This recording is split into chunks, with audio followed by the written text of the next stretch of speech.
Greetings, my dear viewer. You're on the channel The Price of Cheating. The channel is for those who appreciate traditional family values and condemn adultery. So be sure to subscribe to the channel. Let's get started. Isabella's eyes met Kyle's as she broke the silence.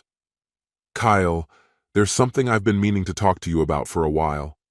He leaned in closer, his voice calm. I'm all ears, dear. Tell me what's on your mind.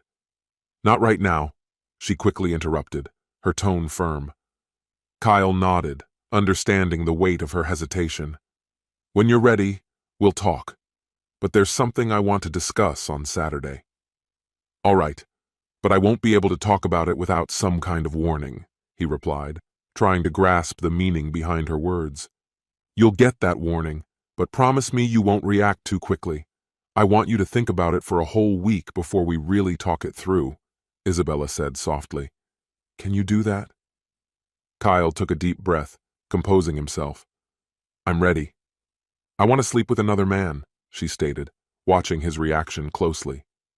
Kyle's expression froze in disbelief. Before he could say anything, Isabella gently pressed a finger to his lips, signaling for him to remain silent. He exhaled deeply, holding back his immediate thoughts. We can talk tomorrow if you need, but remember, this isn't a final conversation. It's just a way for us to clear the air, she added before standing up and leaving him alone with his thoughts. My gut reaction is a firm no, Kyle said the next day, not hiding his frustration. I understand, Isabella replied calmly. But no decisions will be made until Saturday. Just hear me out. Kyle raised an eyebrow, silently urging her to explain. If I decide to do this, it'll only be once, nothing more. You've always been rational and fair, Kyle. We need to discuss this properly on Saturday. You have time to think it over. I'll explain why I believe it's fair, and you can tell me why it's not. Then we can let a neutral person decide whose argument is stronger, she explained carefully. Kyle's curiosity grew. Who's this neutral person? Emma. She's agreed to mediate and promises to remain objective, Isabella answered confidently. Kyle pondered for a moment and nodded. All right, but I may need to clarify a few things before Saturday, just for clarity. That's fine, but I won't reveal my entire argument until then, she concluded, ending the conversation. Isabella, what does logic even have to do with any of this? Kyle asked the next day, clearly trying to make sense of the situation. Do you remember when we lived before the move, and you were offered the job in this city? Isabella began, her voice measured. Yes, I remember, Kyle replied, unsure of where she was heading. I suggested we move because it would be a compromise for both of us, but you said it wasn't practical.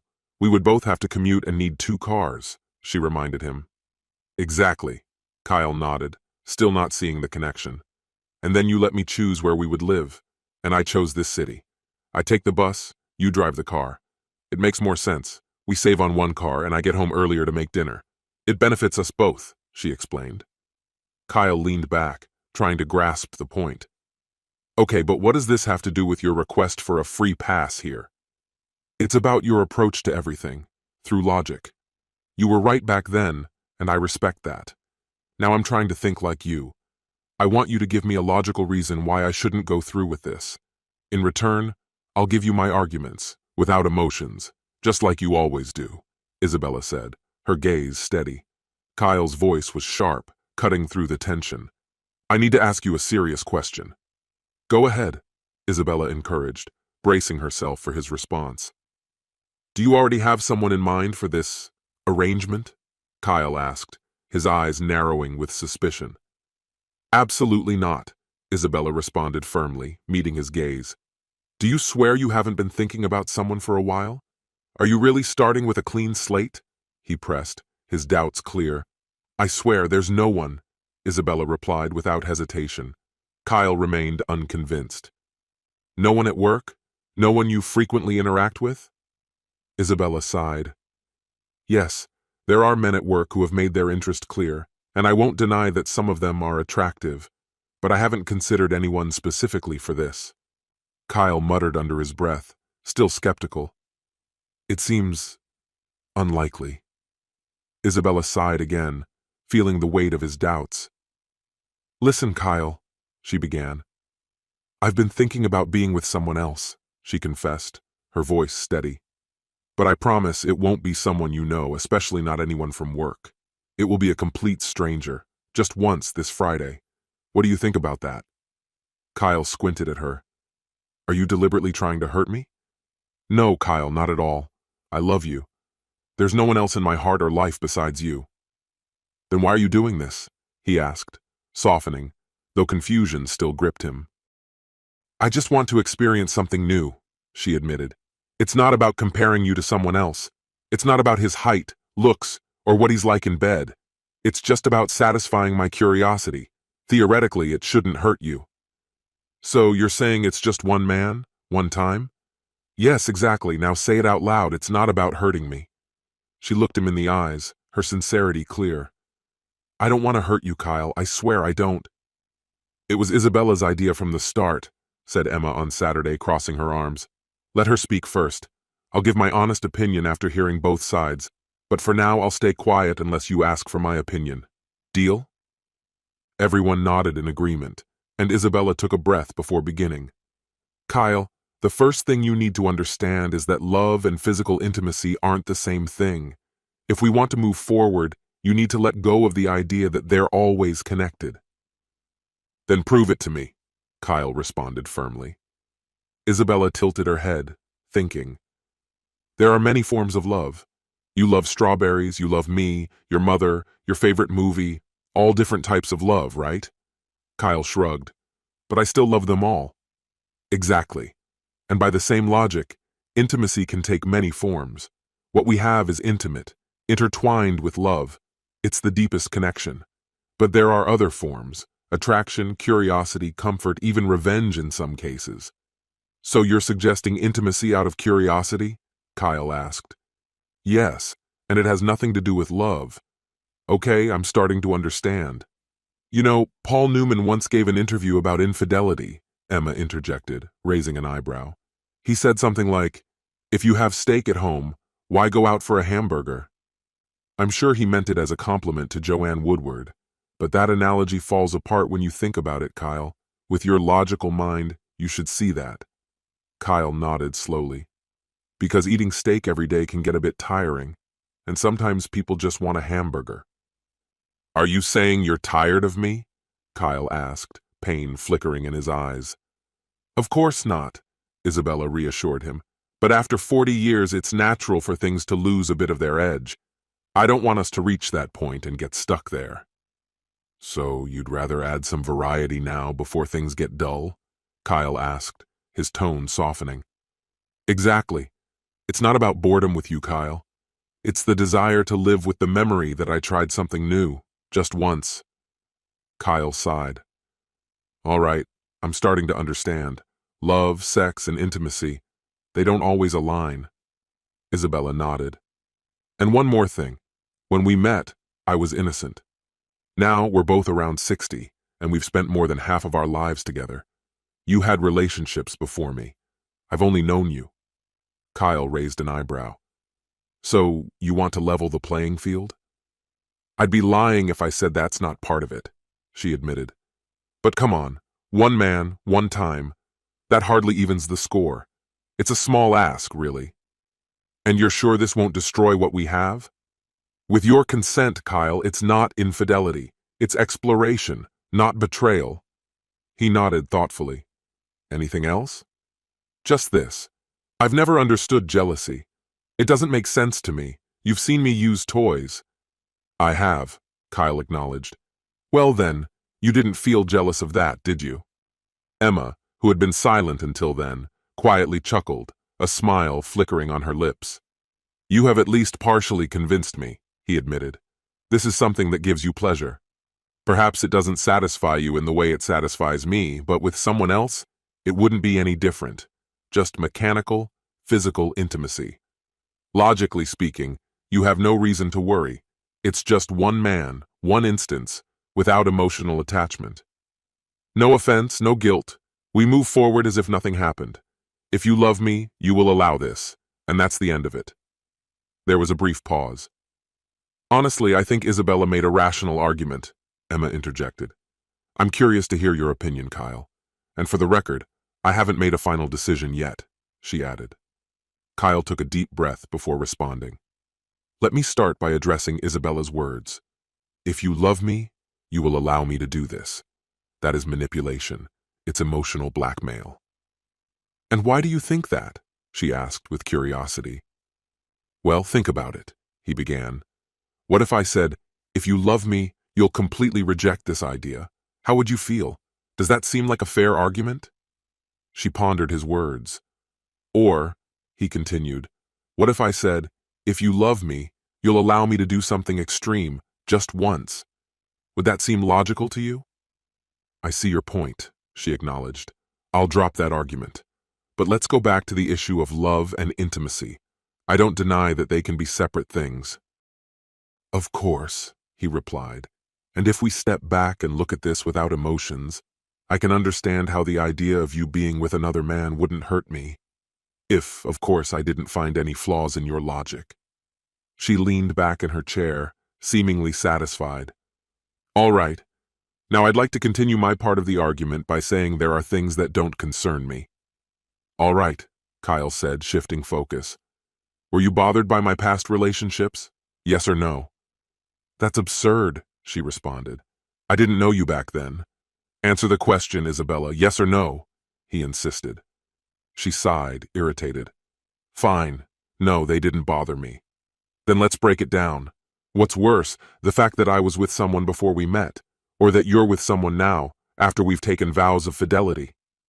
Isabella exhaled sharply. Obviously, the latter is worse, but that's a weak argument. We aren't bound by religious rules. Vows are just ceremonial words. And your past relationships only matter now because they provide a basis for you wanting to explore this? Kyle pressed. I understand what you're saying, he added, and I'll even agree that love and intimacy don't always go hand in hand. But what happened before we met doesn't matter in the context of our marriage. You brought it up, so I'm responding. Fair enough, Isabella conceded. Now let me ask you, do you regret being inexperienced when we met? Not at all, she quickly replied. So you're satisfied that I was the first to share that experience with you, and you weren't jealous of my past partners? Not in the slightest. And when we got married, it didn't bother you that there were men you hadn't been with? Not particularly. Then, I suppose we can close the topic of past partners. Isabella nodded, though somewhat reluctantly. Consider it settled, Emma remarked. Kyle continued. If we agree that sleeping with someone else after marriage is far more destructive than anything that happened before it, then what you're proposing isn't just an attempt to settle the score. That's not how I see it, she countered. All right, he said, changing direction. Let's talk about something else. How would you rate being with me compared to a mechanical substitute on a scale of 1 to 10? They gave you a perfect score. Let's call it 10 out of 10, but that's only part of the picture. Isn't it logical that a relationship with another man could be better for you? Maybe an 8 or even a full 10? It's quite possible, right? Have you ever thought about that? I never used to think about it, but now I've had enough time to consider everything. All right, imagine this. You're with someone else right now. Would you treat him like a disposable object, just performing mechanical actions while he's distracted by his phone or the TV? Of course not. Or would he just lie there, completely detached in thought while you're on top, not caring either? No, of course not. That's not at all what I want. I need him to be present, passionate, fully involved. I crave that excitement. Isabella exhaled heavily, shaking her head as if trying to dispel a lingering thought. Exactly. So, as we've discussed, comparing a man to a temporary replacement is a mistake. What you really want is a real person who'll give you everything he's got, with a body covered in sweat. Isabella remained silent. A temporary replacement can't even promise you satisfaction, but you're relying on this stranger to give you at least one high point. Let's forget the idea of a replacement for now. All right. Instead, let's focus on the idea of just once. Are you completely sure that once will be enough? Yes, I'm sure. So if I agree, what happens in a year when the desire resurfaces? Maybe this time I'll keep my promise, but what's to stop you from wanting just one more time? Maybe with someone else? A different person? Maybe someone of another race or someone with a unique appearance? No. You don't understand me. I'm only talking about one time. That's what we agreed on. But how can you be so sure? We took vows when we got married to forsake all others, and now you want me to make an exception for you? What guarantee do I have that you won't ask for another exception? She sighed. I'm telling you, it's just one time. Well, from my point of view, your arguments are starting to fall apart. Let's cut out all the excess and get straight to the point. Give me an example of when I did something that made you feel disrespected or uncomfortable. I'm not going to ask how you'd feel if I slept with another woman. I already know the answer. But I want you to honestly answer a few simple questions. Go ahead. Emma, feel free to intervene if you think she's not being truthful or if I'm going too far with my questions. Of course, I'll intervene. Would it hurt you if you found out I had been close with another woman? Yes. And would it hurt you if it was only limited to intimate touches, deep kisses, with my hands slipping under her clothes, undressing her? Yes. What if we were just dancing closely? If I touched her back with my hand, feeling her body, would that upset you? Yes, Isabella answered. So no bed. But it would still upset you if I arranged a romantic dinner for us? I'd hate it. All right. And what if I just met her for a drink at a bar? No touching, no intimacy, just a conversation, testing the waters to see if she could be someone I might sleep with. Maybe I'd compliment her looks, run my fingers through her hair, and whisper something sweet to her. Would that still upset you? Yes. Let's lower the temperature. How would you feel if you found out I was looking for an intimate partner online? I would be absolutely beside myself with rage, Isabella began, her tone filled with irritation. Imagine if I calmly arranged a meeting over the phone or asked someone to introduce me to another woman. I would be boiling with anger. Stop torturing me. I already see the whole picture, she said in a firm voice. Isabella exhaled softly, noticeably relieved. Usually, when we make love, it takes about 30 minutes, right? But with this other man, will it be more or less? Emma asked with curiosity. That's roughly what I was thinking. Emma slightly nodded. But you wouldn't want it to be rushed, would you? Isabella continued. Of course not. If it's supposed to be the only time, your special moment, you need to get the most out of it, Emma said, catching a glimpse of hope in Isabella's eyes. One time is enough for me, but honestly, I'm not sure 30 minutes will be enough to get it out of my head. It's not about comparison, but I think one time will be sufficient, Isabella said thoughtfully. Would 45 minutes give you the closure you're looking for? Emma asked, raising an eyebrow. It's not just about finishing the act, Isabella explained. I'm talking about fully satisfying this curiosity. 45 minutes sounds just about right. And just to be clear, it's a one-time thing, right? No desire for something wilder like involving two men? Emma teased with a light tone. No way, Isabella responded immediately. So it's a one-time event, but it's not about the quantity or anything like that. It's something else, isn't it? Emma suggested aloud. Isabella remained silent. Kyle suddenly intervened, saying, Isabella, though your arguments might seem a bit weak, I see the logic in them. Emma, what do you think about all of this? Kyle asked, glancing her way. Isabella sat up straight, sensing that Kyle was beginning to lean towards agreement. Can you promise me that after this little adventure of yours, you'll love me just as you did before? He asked gently. Of course, Isabella answered without hesitation. All right, but I think we'll need to come back to this later, Kyle decided, shifting his position in the chair. Okay, Isabella agreed, but quickly added, You said you didn't want to hurt me or make me feel uncomfortable, right? Yes, and I believe that if I can endure you being with someone else, it won't hurt me, Kyle replied, exchanging a glance with Emma. In that case, it doesn't seem right to put all the responsibility on Emma to make the decision, Kyle said firmly. I'll take that on myself. But that's not what we agreed on at the beginning, Isabella objected, looking alarmed. I know, but it's unfair to make Emma bear the burden of this decision. No matter how it turns out, she's likely to feel regret or guilt. Your plan won't move forward if I'm not in agreement, regardless of what Emma thinks, Kyle explained. All right, so, what's your decision? Isabella asked, crossing her arms. My decision is simple. I respect your desire to be with someone else, but I'll set the terms, and Emma will judge whether they're fair, Kyle calmly proposed. Wow, Isabella whispered. Everything will be based on logic, as expected. And if Emma disagrees with something, she can intervene, Kyle continued. That's fair, Emma agreed. But if she finds the conditions reasonable, you must abide by them.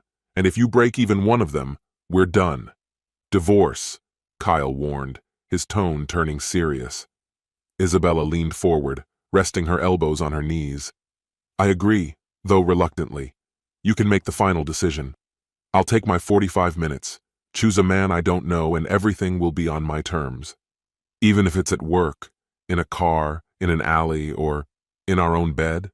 Isabella cautiously inquired. Exactly, Kyle confirmed without hesitation. Thank you, Kyle, Isabella said with a soft smile. Since we're all in agreement, I know it won't hurt me. But those other things you mentioned, they would hurt me just as much. Obviously, there are certain boundaries we cannot cross. No touching, no caressing, and certainly no intimate initiatives. Kissing is off limits, no dancing, no romantic dinners or drinks together. And don't even think about looking him up online or involving your friends in some meaningless chase. No exceptions. We agreed on this, didn't we, Emma? Kyle glanced over, waiting for confirmation. He's right, Isabella. It's simple and clear. You're only allowed direct intercourse. We call it engaging in intimate relations. Undress, open yourself to him, and let him do it however you like.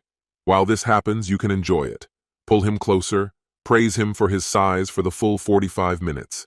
But just to ensure you stick to the rules, I'll be there to make sure he doesn't rush or exceed the time limit. 1 extra minute and it's unfair. Isn't that right, Emma? Sorry, Isabella, but those are the rules. It's fair and logical, just like you wanted. Isabella sank back in utter despair, while Emma stood up from her seat. If that's all, I'll leave. Good luck to both of you. Kyle escorted her to the door where she whispered, Thank God. Good job. He returned and sat next to Isabella, who looked completely drained. You've won, Kyle. How does it feel? She asked, her voice hollow. Not as great as I thought, he admitted. There's one thing bothering me, something you said earlier. That phrase, it's stuck in my head. I don't want to die knowing only one man. I can't shake it. Sure, you can promise now that you'll never do it, but I can't get rid of the feeling that it won't go away. And if you do find another man, I'll file for divorce. I won't, she whispered. Maybe. But that desire will stay with you. It will fester. And because of that, from this moment on, I'll always doubt. No matter how long we're together, Isabella, I'll never be able to fully trust you again. Not until death. And for that reason, we're getting divorced. No, Kyle, no. Yes, I've realized this is the end. This concludes the story. If you like it, then put your powerful like and subscribe to the channel. Greetings, my dear viewer.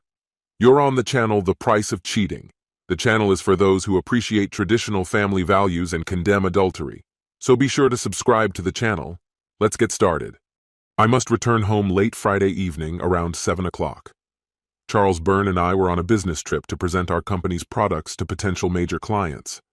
At first glance, everything seemed to be going well, at least from our perspective. However, we were expecting definitive results in a few weeks. At 9 in the morning on Friday, we received word that the scheduled meeting was postponed. There was no point in staying, so we headed back. There were a few things waiting for me at home, things Samantha had been constantly reminding me about. The thought of coming home earlier than expected brought relief. I would have time to finally get everything done. Charles dropped me off at home around 3 in the afternoon, and without wasting time, I changed into work clothes and grabbed my tools. A few years ago, we had expanded the house by adding an extra bedroom and bathroom. This expansion gave our 2 children their own rooms, although they weren't home at the time. When they were little, managing everything in a confined space was difficult. To save money, we built the addition on an elevated platform rather than a full foundation. In the bathroom closet, I installed a hatch to access the crawl space beneath the house. There was also a removable panel in the backyard, through which you could enter or exit if necessary. To open the hatch, you had to slightly close the closet doors so they wouldn't obstruct its movement. After gathering my tools, I headed into the crawl space under the bedroom. It was about a meter high, but it was still cramped and uncomfortable to move around. I crawled toward the pipes beneath the main bathroom, checking the traps I had set. The rat poison I'd laid out remained almost untouched and was still effective. A year ago, we had a problem with red squirrels. I never told Samantha about it, but I bought a shotgun and spent the whole weekend downstairs, imagining myself as a sheriff in the Wild West, hunting down those pesky squirrels. Samantha had gone to her sister's, so the house was entirely mine. I must have fired at least a dozen shots at those critters. When the weekend ended, I got tired of it and sealed up the hole they were entering through, leaving the poison there just in case. Now I was under the tub, trying to remove a rusted drain that was slowing the water flow so much that the tub nearly overflowed every time we showered. No pipe cleaners had worked, so I decided either to clean or replace the pipe. But first, I had to loosen the old connections. I was almost done when I suddenly heard footsteps upstairs, breaking the silence. It was too early for Samantha to be home, and no one else should have been in our bedroom. As I fumbled with the pipe, I suddenly heard the sound of running water, and a small flood rushed down from above. I quickly headed for the hatch to warn Samantha that she couldn't use the water. As I approached the closet, I heard a man's voice, and alarm shot through me. My stomach clenched. Cautiously, I lifted myself up from the hatch to peek into the closet. The doors were slightly ajar, keeping me hidden. Through the narrow crack, I saw Samantha calmly undressing. But my heart raced not because of her relaxed demeanor. Robert Murphy was standing at the foot of our bed. Realizing that I was about to witness something I would never be able to forget, my pulse quickened. If I didn't act right now, I would witness my supposedly faithful wife betraying me right before my eyes. "I love being with you, Samantha," Robert said with a smile, taking off his shirt and unbuttoning his pants. Frozen in shock, I realized I was already too late. Samantha, now completely naked, climbed onto the bed, laughing cheerfully. "We have about an hour before I need to clean up and get ready for Michael to come home," she said in a light-hearted tone. "An hour is enough for a few rounds," Robert replied with a smirk. I had always considered myself a reasonable person, but at that moment, rage boiled inside me. My face burned and my knees buckled, that overwhelming sensation when you're pushed to your absolute limit. "Looks like you've thought this through, Robert," Samantha grinned, completely at ease in her betrayal. "When I get everything sorted out, you can do whatever you want with me. You know very well how much I like what you do. Just make sure it stays unnoticed. If he ever finds out, he'll go crazy. I don't want to hurt him." "You're such a fool," Robert smirked. "Do you really believe that? Or are you just trying to convince me? If you truly cared about him, you wouldn't be lying here with me completely naked. You don't care about Michael just like I don't." "That's not true, Robert," Samantha objected. "He's a wonderful husband, a loving father, and provides us with everything we need. I just want a little more excitement in life. I don't want to lose him. I love him." "Well, I'm not complaining," Robert shrugged. "But you sure have a strange way of showing your love." Samantha laughed. "Oh, Robert, that was good. I love Michael." She hesitated and then quietly added, "But I love you too. I want both of you." A cold, anxious calm washed over me, the kind someone probably feels before something unimaginably terrible. "Let's get on with it already," Samantha whispered, breathless with excitement. While Robert indulged in his passion with her, I quietly slipped down to the basement and went through the hidden exit. Walking around the house, I noticed Robert's SUV parked in the driveway. Samantha must have come with him since her car wasn't there. Grabbing a hammer and a cordless drill, I crouched by the rear wheel and drilled into it. The air hissed out and the tire deflated with a soft pop. One by one, I punctured all 4 tires, even making sure to destroy the spare. Then, I took the hammer and smashed the headlights and windows. Each strike filled me with grim satisfaction. The destruction was oddly calming. My neighbor always kept a spare key hidden on the porch, and he allowed me to use his house when needed. Once inside, I picked up the phone and dialed Robert's number. We were well acquainted. Robert and his wife had been close friends of ours, or so I thought. Samantha worked with him, and I never realized how close they had become. Wrapping the phone in a towel to muffle my voice, I pretended to be a concerned neighbor when Robert's wife, Elizabeth, answered. I told her that someone had been spotted damaging her husband's car outside Michael Smith's house. After hanging up, I returned home, taking the hammer and drill with me. Leaving anything behind that could trace back to me would have been foolish. My mind wasn't entirely clear, but I wasn't acting impulsively. I knew I'd be the prime suspect. Faithful husbands always are. I sneaked back into the basement and retrieved the shotgun I had stored on a shelf, sealed in a plastic bag to keep it in perfect condition. The phone kept ringing insistently, but Samantha was too preoccupied to notice. The voicemail kicked in, but I couldn't make out the message. It was probably Elizabeth already on her way. Climbing up to the hatch, I could hear the sounds of their activities: moans, heavy breathing, and the rhythmic creaking of the bed. I cracked the door of the closet just enough to see into the bedroom. Robert and Samantha were completely absorbed in their affair, oblivious to everything around them. They were nearing their climax. I stood just 10 feet away. With grim precision, I aimed the shotgun. The blast hit Robert right in the groin. The sound of impact was horrific. His scream was immediate, his body jerking violently in agony. He lunged forward, slamming Samantha's head into the headboard with a sickening thud. Her pain was nothing compared to Robert's torment. Watching him writhe, clutching his mutilated body, I quickly hid the gun, slipped through the panel, and left the house.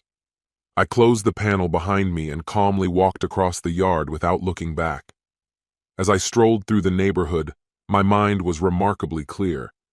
I headed toward the pub just a few blocks from home. After an exhausting day, I decided I deserved the luxury of enjoying a few bottles of beer. Few could boast the same mastery of weapons as I could. Savoring a cold sip, my thoughts drifted to the chaos likely unfolding just a few blocks from my hotel. It was nearing 5 in the evening when my phone unexpectedly vibrated. Elizabeth's name flashed on the screen. "Michael, where are you?" Her voice was calm, though there was a trace of urgency. I replied smoothly, lying without hesitation. "We're driving on the highway. What happened?" She didn't delay with her response. "I'm at the hospital. Robert is in surgery, and Samantha has been admitted to the emergency room." Her words caught me off guard. "What? What are you talking about?" "They weren't in a car accident, if that's what you're thinking," Elizabeth clarified. "It's much more complicated. I can't explain much over the phone, but Samantha is under observation. They fear she may fall into a coma." The mention of a coma tightened my nerves. "She has a concussion," Elizabeth continued. "I just wanted you to know where she is, so it wouldn't be a surprise when you return." I responded cautiously. "Thank you, Elizabeth. I don't usually lose my composure, but I appreciate the warning." "I'm heading home to get my car, and then going to the hospital," she said.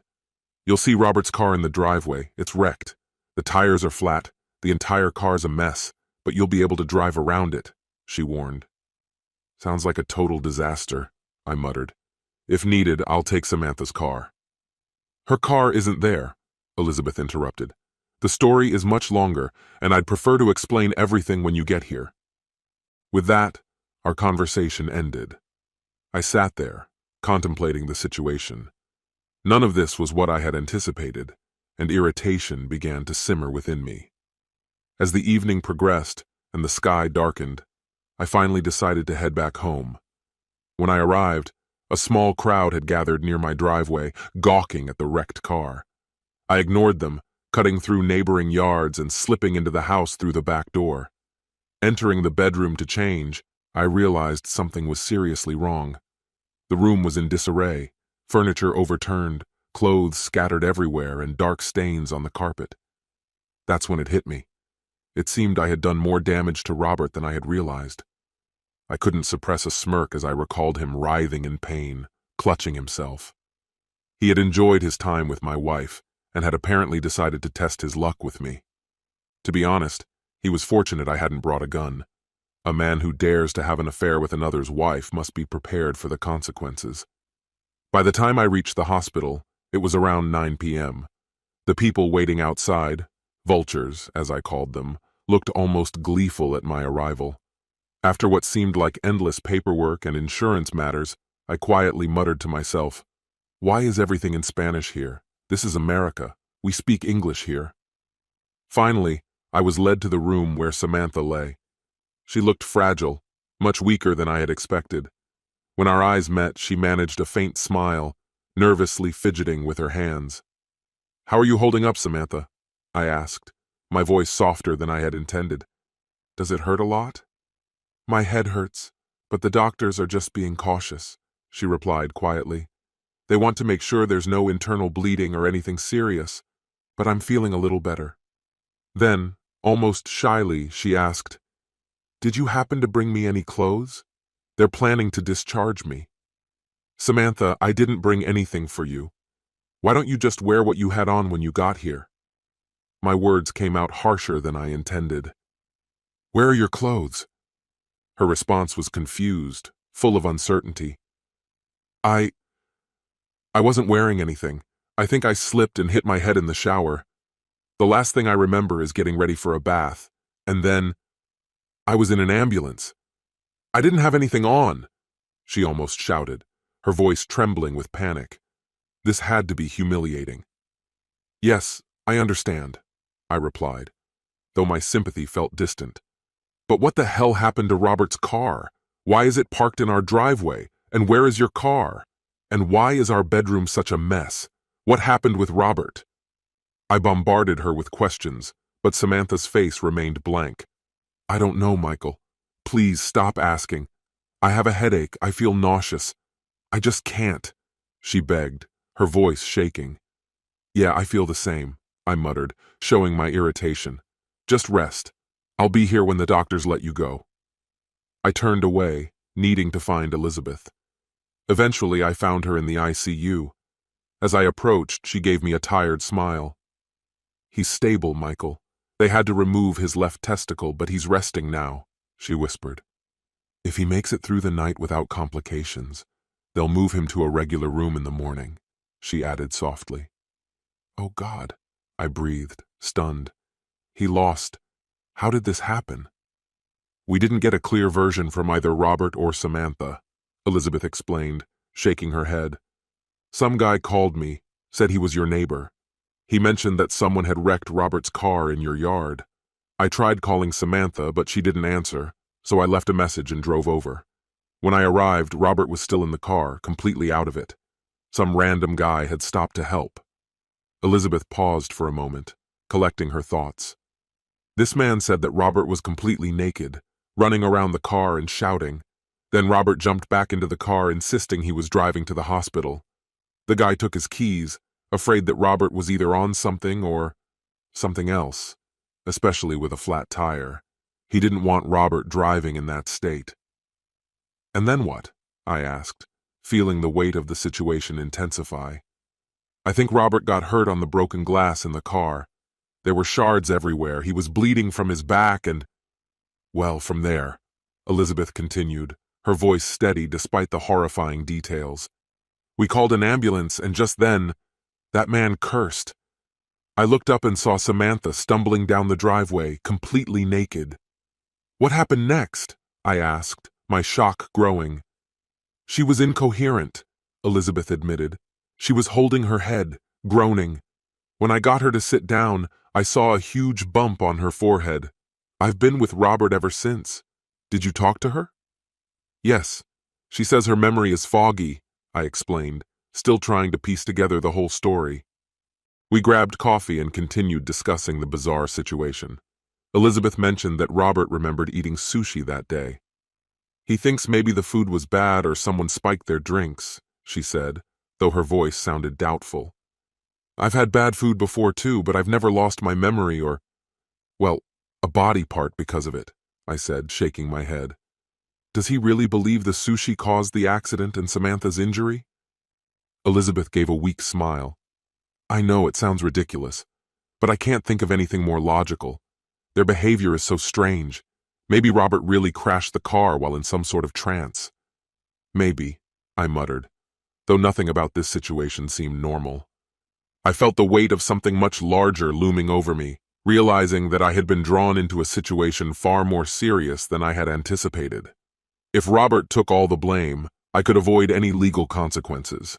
I kept up the act of being angry, knowing I wouldn't regret it, especially if it allowed me to get away clean. "Make sure you tell the police if they ask," I warned him. "There's probably no law against wrecking your own car." We spent about an hour trying to figure everything out. Then, a little after 11 p.m., I got a call saying Samantha needed to stay overnight at the hospital for observation. After saying goodbye to Elizabeth, I left, feeling a pang of sympathy for her. She didn't deserve to be dragged into this mess, though on the other hand, neither did I. But to be honest, maybe I did deserve it. After all, I had shot Robert in the left testicle. Sleep wouldn't come, so I finished fixing the drain, cleaned up my tools, then threw the drill, the shotgun, and the hammer into the river, like some petty criminal. The police hadn't come after me yet, but I acted as if they had, just to cover my tracks. Once done, I tidied up the bedroom and changed the sheets. I also prepared the guest room and stayed there for the night. I was still sound asleep when the phone rang at 8 a.m. It was Samantha. "Michael, they're discharging me," she said. "Can you come pick me up and bring some clothes?"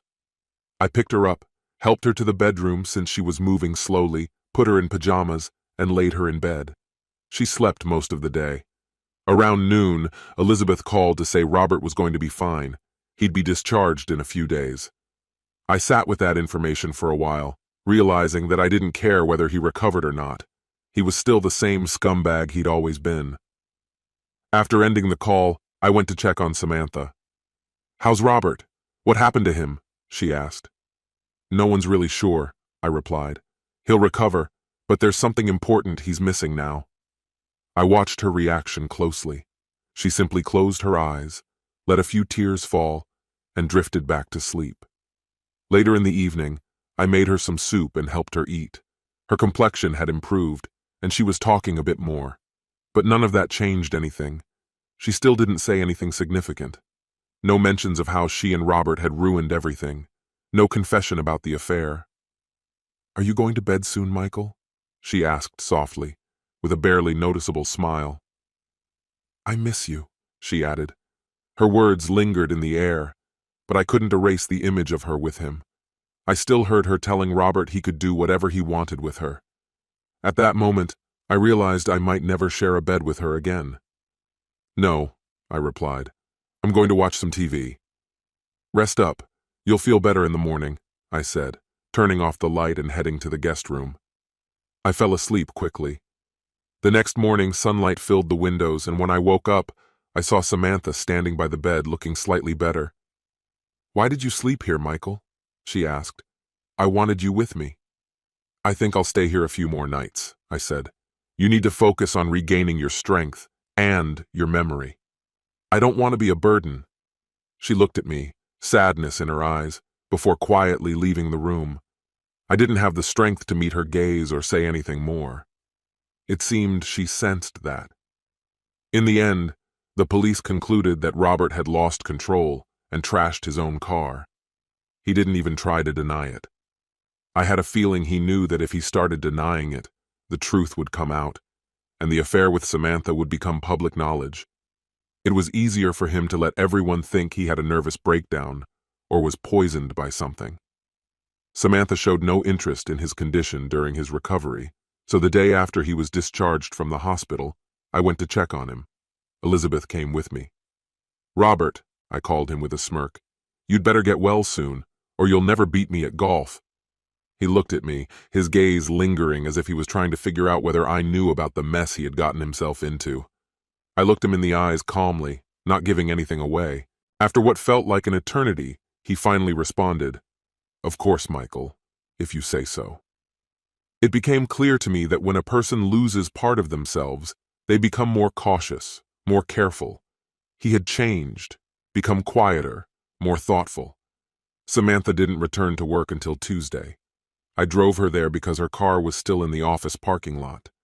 She didn't explain anything about what had happened, and I didn't ask, not after that heated conversation we had the first night in the hospital. I began to wonder if I had jumped to conclusions too quickly, whether I should try to fix things. I had invested so much in our 15-year marriage and her. Until the day I found Robert in our bed with her, I believed we had something unbreakable. People make mistakes, I told myself, and many marriages go through hard times. But the next day, as I sat at the kitchen table sorting the mail, I found a letter from the hospital. It was crystal clear. Samantha had contracted gonorrhea, and I needed to get tested immediately. She had to start treatment without delay. I read the letter twice before handing it to her. Looking back, I shouldn't have been surprised. Robert had never hidden his attraction to other women. I used to dismiss it as harmless jokes. But now I saw everything clearly. He wasn't just talking. He was exactly the man I once thought he was joking about. And the fact that he was a one-armed con man somehow made me chuckle. As Samantha read the letter, I could almost see the calculations happening in her head. Was she wondering if I could have infected her? Could I have cheated on her without knowing it and passed the infection to her? If my test came back positive, she could spin the situation to make me the villain in all of this. But the truth is, I had always been faithful. If anyone crossed the line, it was her. "Well, it seems you didn't just come back with fond memories from your little adventure," she said with a smirk. "No wonder you're sleeping in the guest room." At that moment, everything became crystal clear to me. She didn't regret it. She was calculating. She wanted to make it seem like I was the guilty one, and she was the victim. She didn't even consider that I had been faithful all along. People tend to project their flaws onto others. A thief thinks everyone steals. A cheater thinks everyone cheats. That Saturday morning, I placed my negative test results on the kitchen table in front of her. Her hands trembled as she picked up the paper to read. Then I handed her another document. This time, it was divorce papers. For the first time in a long while, I saw a genuine reaction from her. She begged, said that Robert had seduced her, but her heart had always belonged to me, and only me. While she was pleading with me to reconsider, my phone rang. I answered, and Samantha immediately fell silent. It was Elizabeth on the other end of the line. "Michael, I got my test results. Do you remember why Robert lost one of his testicles?" "Well, I tested positive for gonorrhea. Did you get tested? And what about Samantha?" I paused for a moment, considering how much of the truth Elizabeth deserved. "No, Elizabeth," I replied. "I'm clean. But Samantha, she's not." "Isn't this the most absurd turn of events?" I replied, catching her question. "Absurd is putting it mildly, Michael. It's downright outrageous," Elizabeth grumbled. "I've already started getting professional help and made my decision. I'm going to break ties with that madman for good. Oh, and Michael, by the way, do you happen to have a gun?" "I really need to finish packing, Elizabeth. I wish you all the best," I said before ending the conversation. Samantha didn't just destroy our 15-year marriage, she ruined her own life and Elizabeth's marriage. I deeply regret wasting 15 years of my life on that wretched woman. This concludes the story. If you like it, then put your powerful like and subscribe to the channel. Greetings, my dear viewer. You're on the channel The Price of Cheating. The channel is for those who appreciate traditional family values and condemn adultery. So be sure to subscribe to the channel. Let's get started. My friend Simon encouraged me to join the armed forces. He had been serving for 3 years and always spoke passionately about the incredible experiences it offered him. Inspired by his enthusiasm, I signed up for the same unit, even selecting the special division he served in. The training was rigorous, but we supported each other through every stage. Our squad was stationed in a bustling city, which gave us a sense of security. It was there that I fell in love and, within 2 months, married Lillian. She truly was a treasure. After 5 years of service, I spent 11 wonderful years with Lillian, raising our 2 beautiful daughters, Kate, who was 9, and Melissa, who was 7. Unlike many other military units, ours was not frequently deployed. Our assignments usually lasted between 2 weeks to 2 months, allowing me to be home for about 200 days a year, leading a relatively ordinary life filled with my wife's love and the joy of a family I would give everything for. But everything changed with the infamous military actions that led Simon and me to an unexpected vacation in Iraq that same year. The farewell with my family was agonizing, but it was part of the agreement Lillian and I had made. We dutifully fulfilled our roles during the invasion preparation, eagerly anticipating our return home. One particularly memorable moment occurred when our team received a briefing from the regiment's political officer, who ordered us to stay behind and maintain peace. Simon, ever the joker, couldn't resist making a quip at the officer's expense. "Sir, isn't that a bit like trying to preserve innocence while being intimately involved?" The soldier's laughter was infectious, much to the speaker's irritation. In hindsight, history would show that maintaining peace could be harsher than the invasion itself. At least during the invasion, our enemies were identifiable by their uniforms, and we suffered more losses during that period than ever before. Our unit operated under harsh conditions, often staying beyond enemy lines for up to 5 weeks before returning to base for a 2-week break. I say beyond enemy lines, though our exact location was rarely on any map. Predicting when we could return home was impossible.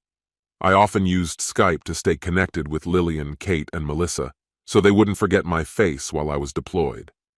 In the 4th week of our current mission, we found ourselves in a dire situation.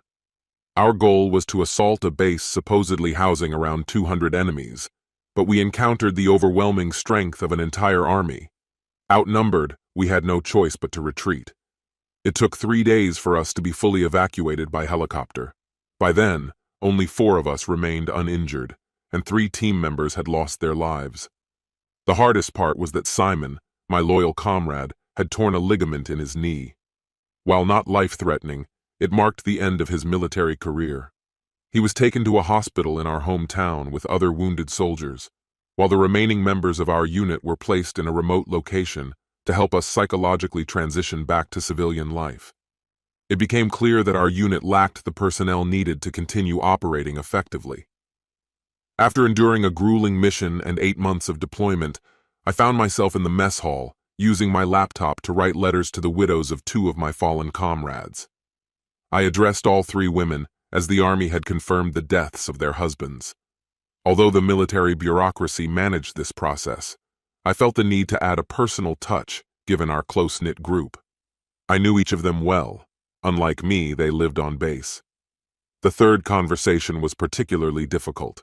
With the first 2 women, I told the truth about their husbands passing quickly and painlessly.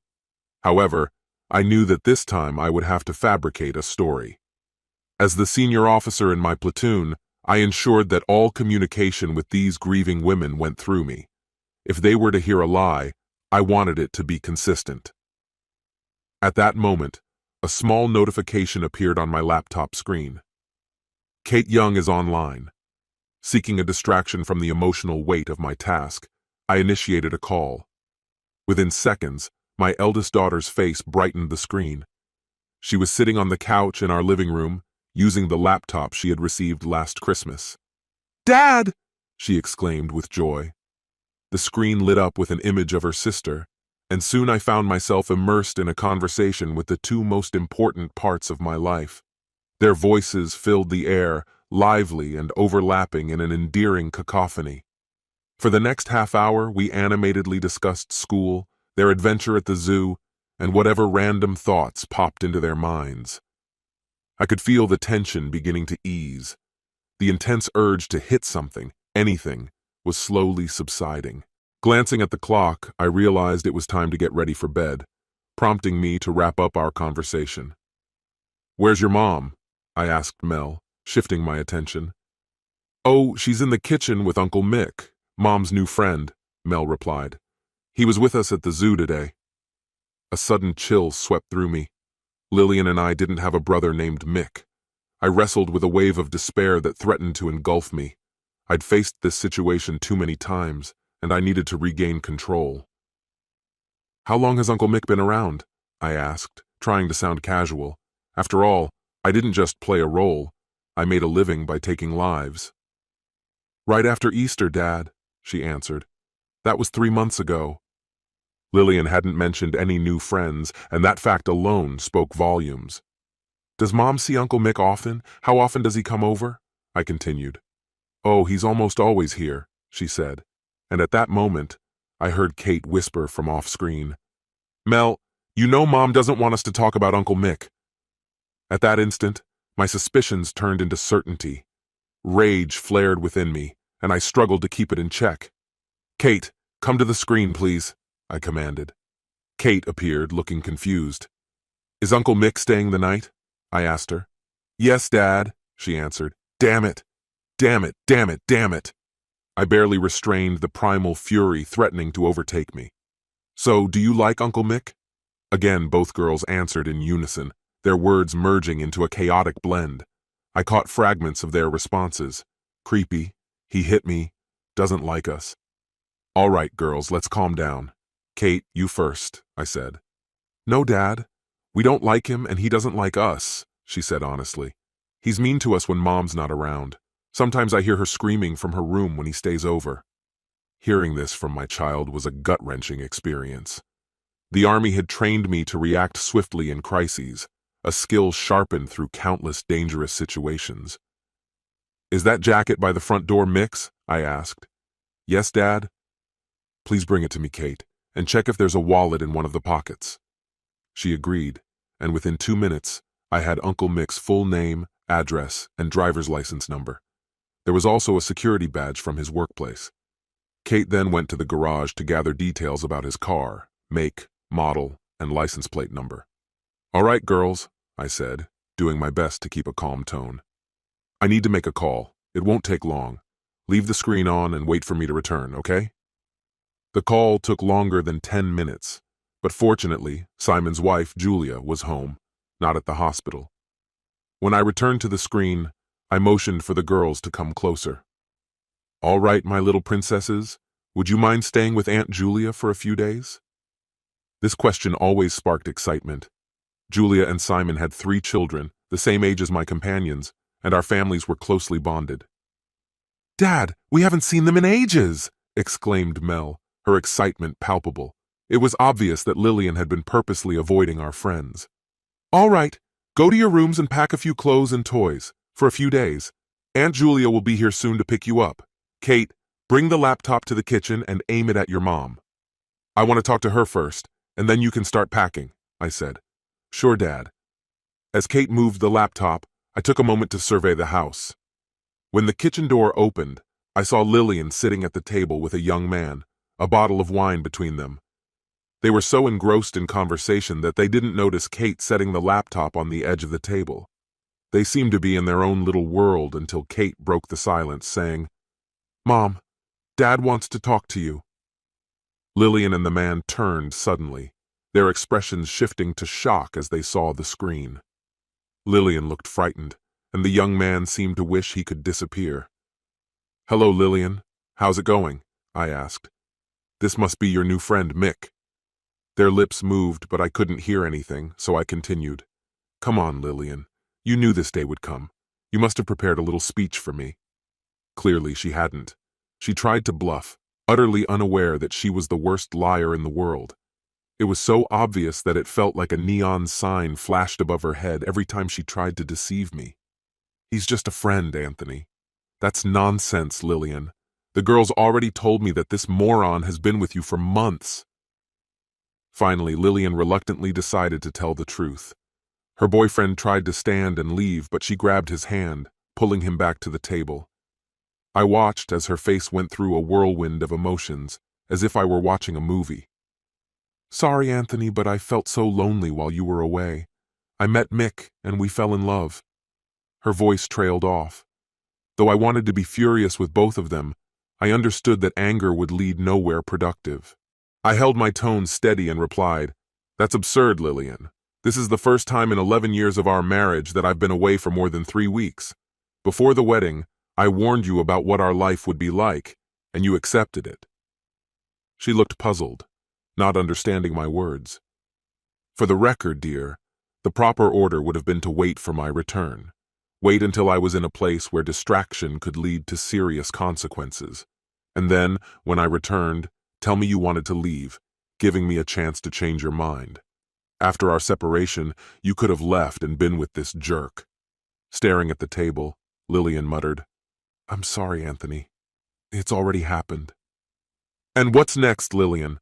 Are you really planning to leave me and ride off into the sunset with this idiot?" She didn't have the courage to meet my gaze and simply nodded. "In your little fantasy, you think you can just take my children, right?" Something in my tone made her flinch. The thought that this might not happen had clearly never crossed her mind.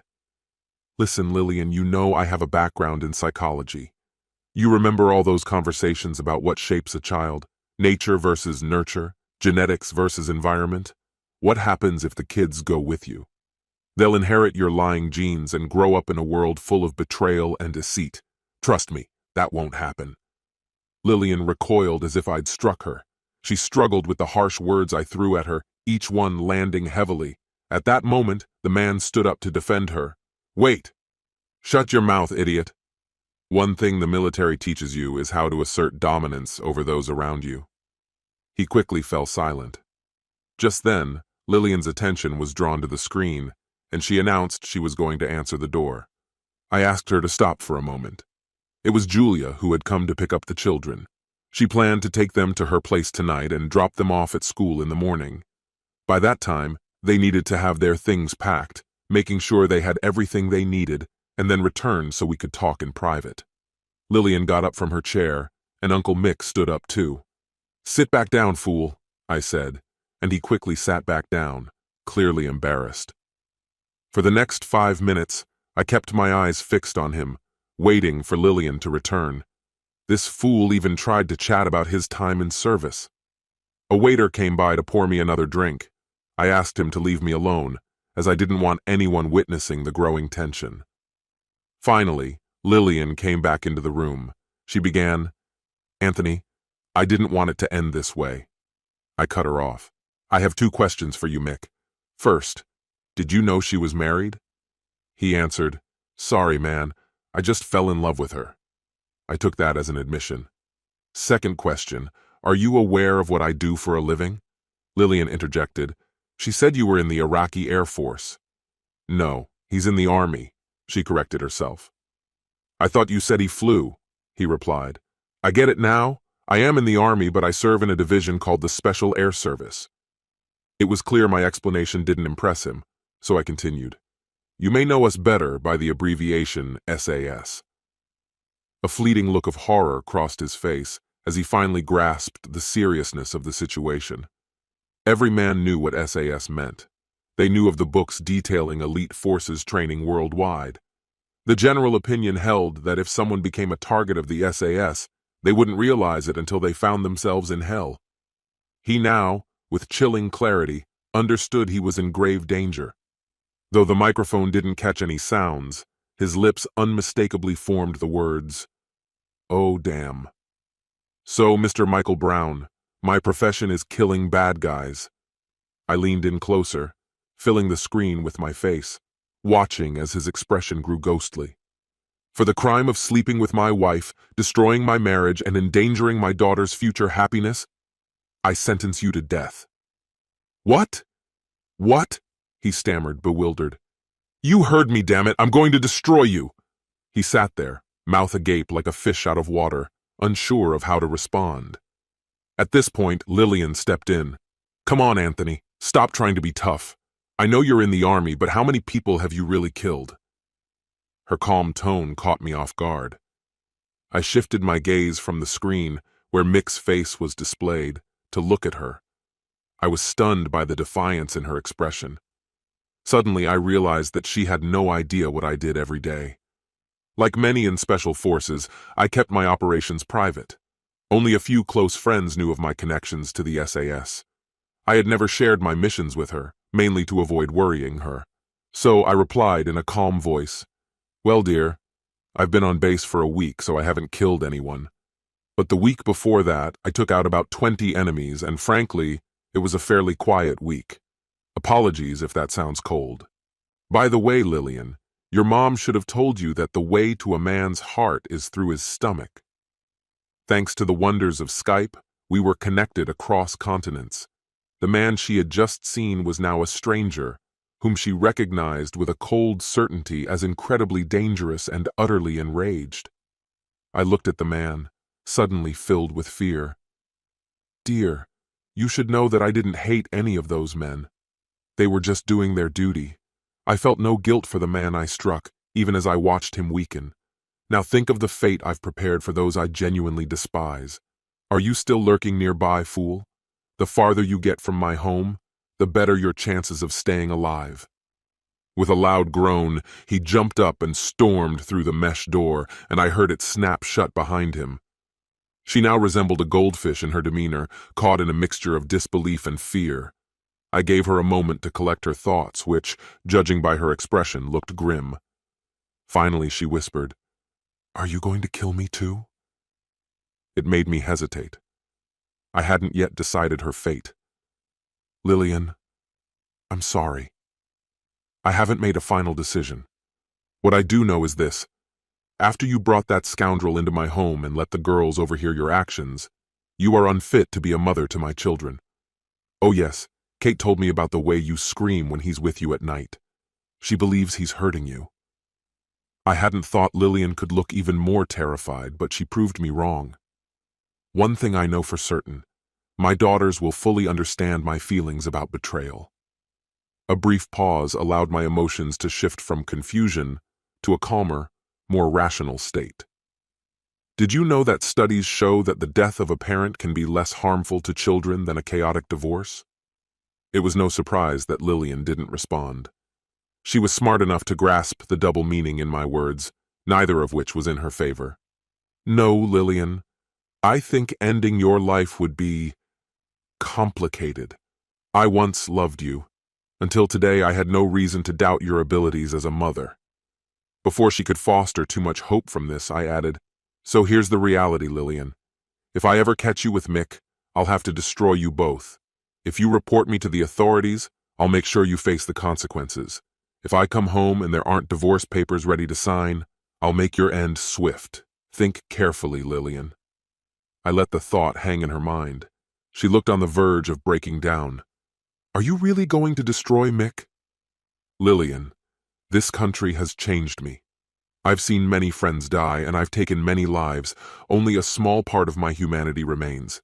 Killing Mick wouldn't be a moral dilemma for me. Oh, Lillian, if you had approached this with more grace, perhaps I could have understood. For the first time, tears streaked down Lillian's cheeks. I was ready to bring this to a close. Remember this, Lillian. The divorce agreement will grant me the house and full custody of our children. Your visits will be entirely at my discretion, which I believe is best for the girls. When I return, you'll need to find a new place to live. I'll help with your housing costs for a reasonable period until you get on your feet.